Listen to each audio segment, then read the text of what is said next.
అందరికీ నమస్కారం. దక్షిణాయనం గ్రీష్మ ఋతువు ఆషాఢమాసం పాడ్యమి శ్రవణ నక్షత్రం సోమవారం. ఈరోజు అమృత సిద్ధి యోగం. ఈరోజు శూన్యసేన వ్రతాన్ని ఆచరిస్తారు. ఈ శూన్యసేన వ్రతాన్ని స్త్రీలు పురుషులు ఉదయాన్నే లేచి తలస్నానం చేసి ఒక కలశాన్ని పెట్టి లక్ష్మీ నారాయణులను ఆవాహనం చేసి షోడశోపచార పూజ చేసుకుని లక్ష్మీనారాయణ హృదయ స్తోత్రాన్ని పారాయణ చేయాలి. సాయంత్రం మళ్ళీ పునః పూజ చేసి ముత్తైదువులకు వాయనం ఇవ్వాలి. అంతేకాకుండా ఈరోజు బ్రాహ్మణులకు వస్త్రదానం చాలా శ్రేష్టమైనది. అంతేకాకుండా కంబళ్ళు ఇవ్వడం కూడా విశేషం. ఈరోజు మంత్రబలంలో ఓం లక్ష్మీనారాయణాయ నమః అనే నామాన్ని జపించాలి. ఓం లక్ష్మీనారాయణాయ నమః, ఓం లక్ష్మీనారాయణాయ నమః అనే నామాన్ని జపించడం వలన లక్ష్మీనారాయణ అనుగ్రహం ప్రాప్తిస్తుంది. అయితే విమర్శించడం కన్నా అర్థం చేసుకోవడానికి ప్రయత్నించాలి. అర్థం కాకపోతే మౌనంగా ఉండిపోవాలి, అంతేకాని విమర్శించకూడదు. ఎందుకంటే ఈ వ్రతాలకి చాలా దైవశక్తి ఉంటుంది. దాని వెనుక ఋషులు ఎంతోమందికి ఉపదేశించిన ఫలితం ఉంటుంది. దానివల్ల ఎంతోమందికి ఉపయోగపడే ఉంటుంది. భార్యాభర్తల సఖ్యత కోసం ఈ వ్రతం చేయండి. ఈ వ్రతం ఆచరించడం వలన మంచే జరుగుతుంది అంటే అందరికీ మంచిదే కదా.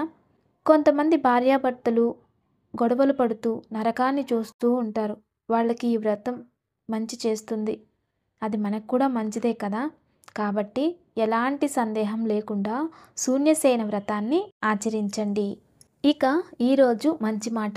మన జీవితంలో ఎవరైనా ఏదైనా తప్పులు చేస్తే సరిదిద్దడానికి ప్రయత్నించాలి. వారు వినలేదా వదిలేయాలి. అలా కాకుండా మీరు సరిదిద్దడానికి వెళ్ళి మీరు చెడ్డవారు అవడమే కాకుండా వారు మిమ్మల్ని చెడ్డవారుగా అందరి ముందు చూపించడానికి ప్రయత్నం చేస్తారు. అందువలన అటువంటి వారి నుండి మీరు ఎంత దూరం ఉంటే అంత మంచిది.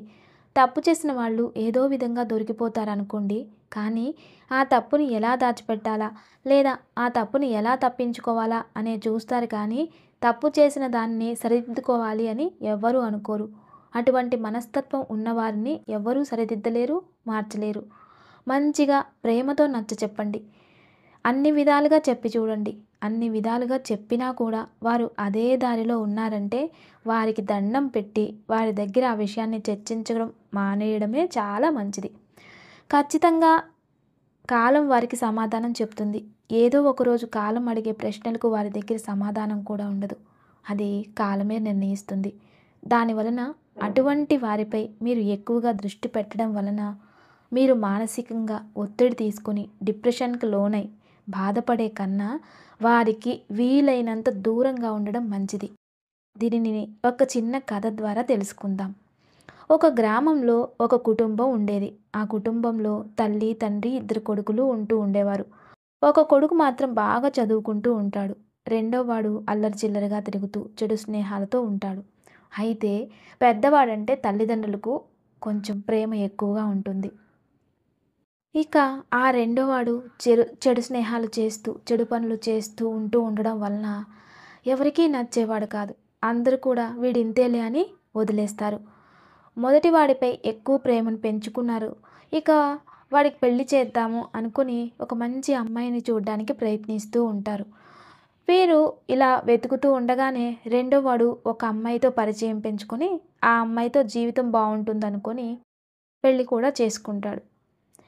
ఇక ఈ తల్లిదండ్రులు కూడా సరే వీడికి ఎలాగో మనం అమ్మాయిని చూసి ఇలాంటి వాడికి పిల్లని ఎవరిస్తారు కదా అనుకొని సరే చేసుకుంటే చేసుకున్నాడులే అని వాళ్ళు కూడా సరే ఎక్కడో ఇక్కడ సరిగ్గా ఉంటారులే అనుకుని ఇంకా వారిని అలా వదిలేస్తారు. అయితే ఆ భార్యాభర్తలు ఇద్దరు కూడా ఏదో కూలి అలా చేసుకుంటూ చిన్న వ్యాపారాలు అది చేసుకుంటూ అలా రోజు రోజుకి ఒక మంచి స్థాయికి చేరుకుంటారు. అంటే వాళ్ళ అమ్మా నాన్న కంటే కూడా గొప్ప స్థాయికి వెళ్ళిపోతారు. ఇక మొదటివాడికి అమ్మాయి కోసం వెతుకుతూ ఉంటారు. అయితే ఒక గ్రామంలో ఇద్దరు కూతుళ్ళు ఉంటారు ఒక కుటుంబంలో. అందులో మొదటి అమ్మాయి వీరికి బాగా నచ్చుతుంది. అమ్మాయి కూడా కొద్దో గొప్ప చదువుకొని ఉంటుంది, వీళ్ళకి నచ్చుతుంది. అయితే మగపిల్లలు ఉండరు వాళ్ళకి. కాబట్టి ఈ అమ్మాయే వాళ్ళ బాధ్యతలు కూడా చూసుకుంటూ ఉంటుంది, ఇంటి బాధ్యతలు. అలా ఇక తండ్రి కూడా చిన్నప్పటి నుండి ఎంతో కొంత కష్టపడి సంపాదించిన డబ్బుతో పెళ్లి చేయాలి అనుకుంటారు. ఆ సంపాదనతోనే కష్టపడి పెళ్లి కూడా చేస్తారు. అలా పెళ్ళైపోతుంది. ఇలా పెళ్ళవగానే వీరిద్దరూ ఏదో జాబు రీత్యా తల్లిదండ్రులని వదిలి వేరే దగ్గర ఉంటూ ఉంటారు. ఇక ఈ తల్లిదండ్రులకి ఒక కొడుకు దూరం అయిపోయాడు. ఇక రెండో కొడుకు పెళ్లి చేసుకొని వెళ్ళిపోయాడు.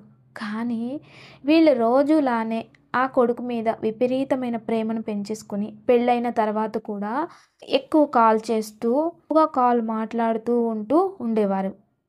ఇక అలా అలా మాట్లాడుతూ ఉండడం వల్ల ఆ అమ్మకి ఈ ఈ నా కొడుకు భార్యతో ఎక్కువగా ఉంటే మమ్మల్ని చూస్తాడో, చూడడో, ఆఖరి రోజుల్లో మమ్మల్ని ఎవరు చూస్తారు అనుకుని ఈవిడిలా మదన పడుతూ ఉండేది. ఇక ఆ భార్య వాళ్ళ అమ్మా నాన్నలతో అలాగే మాట్లాడుతూ ఉండేది. వాళ్ళ కాల్ మాట్లాడుతూనే ఈ చర్చలే జరుగుతూ ఉండేవి. ఇక అలా వాళ్ళు ఎవరి వాళ్ళతో వాళ్ళు అలా మాట్లాడుకుంటూ అలా కాలం గడిచిపోతూ ఉంది. అయితే వీళ్ళకి పెళ్ళయిందన్న మాటే గానీ టైం స్పెండ్ చేయట్లేదు. వీళ్ళ గురించి, భార్య గురించి, భార్య ఆలోచనలు, అభిప్రాయాల గురించి భర్తకు తెలీదు. భర్త ఇష్టాలు భార్యకి తెలీదు. అలా గడిచిపోతూ ఉంది. అసలు ఇలా ఎందుకయింది అంటే వారి మనసులు కలవలేదు. శరీరాలు మాత్రమే ఒకటయ్యాయి. ఇలాంటి గొడవలు చాలామంది కుటుంబంలో వస్తూనే ఉంటాయి. దీనికి కారణం కొడుకుకు పెళ్ళై కోడలు వచ్చిన తర్వాత కొడుకు బాధ్యత కొంతవరకు కోడలికి అత్తగారు చెప్పాలి. తన కొడుకు ఇష్టాలను కోడలికి తెలియచేయాలి. పెళ్ళైన తర్వాత కొడుకుతో మాత్రమే మాట్లాడి కోడలతో మాట్లాడకపోవడం అనేది సరికాదు. తన కొడుకు గురించి కోడలికి తెలియజేయడం అత్తగారి కర్తవ్యం. ఇక కూతురిని ఇచ్చి పెళ్లి చేసిన తర్వాత పుట్టింటి వాళ్ళు, మెట్టింటి వాళ్ళ బాగా చూసుకుంటున్నారా, లేక ఏం జరుగుతోంది, అదా ఇదా అంటూ అస్తమానం గంటలు మాట్లాడకూడదు. అలాగే ఈ మాట్లాడే బదులు భర్తని బాగా చూసుకో, గౌరవంగా ఉండు, చిన్నవి ఏవైనా లోటుపాట్లు ఉంటే కొంచెం సర్దుకుపో, మీకు మీరు ఇలా ఉండాలి అని ధైర్యం చెప్పి, జాగ్రత్తలు చెప్పి నేర్పించాలి. ఎప్పుడైతే ఒక కుటుంబంలో వివాహం అయిన తర్వాత కొడుకు పైన తల్లిదండ్రుల వ్యామోహం మరీ ఎక్కువైతే వాళ్ళ సంసారం అంత మంచిగా ఉండదట. అదేవిధంగా కూతురికి పెళ్లి చేసిన తర్వాత ఆ కూతురి జీవితంలో తల్లిదండ్రుల ప్రమేయం మరీ ఎక్కువగా ఉంటే భర్త ప్రేమను పూర్తిగా పొందలేదు. దానివలన వారి జీవితంలో చాలా నిరాశకు గురవుతారు. కాబట్టి తల్లిదండ్రులు పిల్లల్ని ధైర్యంగా ఉండమని అండనివ్వండి. అతి వ్యామోహం పెంచుకోకపోవడమే మంచిది. అయితే భార్యాభర్తలు సఖ్యతగా ఉండడం కొరకు వారి మధ్య ప్రేమ పెరగాలన్నా ఈరోజు శూన్యశయన వ్రతం ఆచరించడం వలన ఖచ్చితంగా మీ సంకల్పం నెరవేరుతుంది.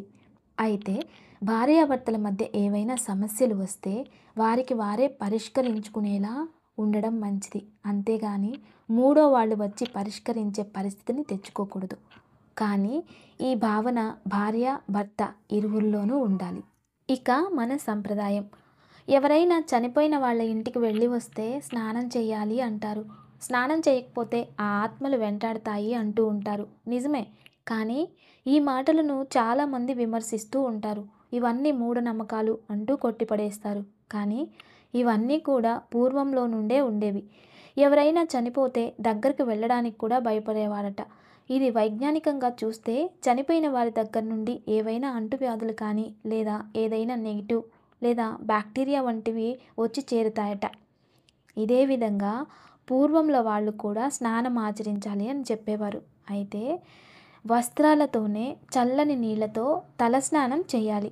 ఎప్పుడైతే చల్లని నీళ్లు తలపై పడతాయో తలలో ఎనర్జీ ఎక్కువవుతుంది. ఆ ప్రభావం శరీరంపై కూడా చూపిస్తుంది.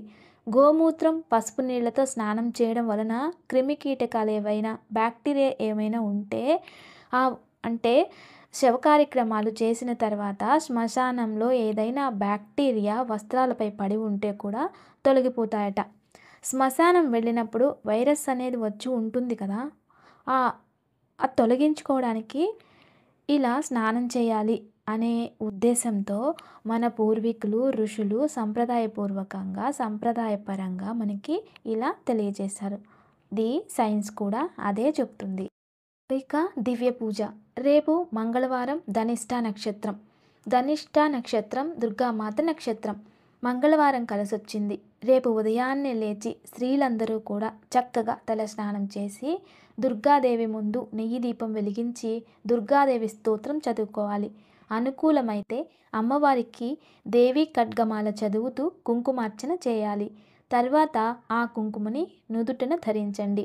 ఇలా ఆచరించడం వలన సమస్త శత్రుదోషాలు తొలగిపోతాయి మరియు అమ్మవారికి సన్నిహితంగా ఉండొచ్చు. దుర్గాదేవి అనుగ్రహం మన మీద ఉంటే మనకి కాన్ఫిడెన్స్ పెరుగుతుంది. మంచి పేరు గుర్తింపు లభిస్తాయి. ధైర్యం ఉంటే ఏదైనా సాధించవచ్చు. ధైర్యే సాహసే లక్ష్మి అన్నారు కదా, అటువంటి ధైర్యం లభిస్తుంది. ఇక ఈరోజు దివ్యమైన యోగక్షేమం. ఈరోజు శూన్యసేన వ్రతాన్ని ఆచరించే వారందరూ ఆచరించండి. అయితే ఈ వ్రతాన్ని ఆచరించలేని వారు అమృత సిద్ధియోగం శ్రవణ నక్షత్రం కలిసి వచ్చినందున శివలింగానికి ముందుగా ఆవ నూనెతో, తరువాత పాలు, నెయ్యి, తేనె, తర్వాత శుద్ధ జలంతో అభిషేకించి లింగానికి గంధాన్ని అలంకరించి కనీసం 3 బిల్వదళాలనైనా సమర్పించి దారిద్ర్య దహన శివ స్తోత్రాన్ని పారాయణ చేయాలి. ఇలా చేసిన వారికి దారిద్ర్యం దహించి అదృష్టం అనేది ప్రాప్తిస్తుంది. నమస్తే. Thanks for watching.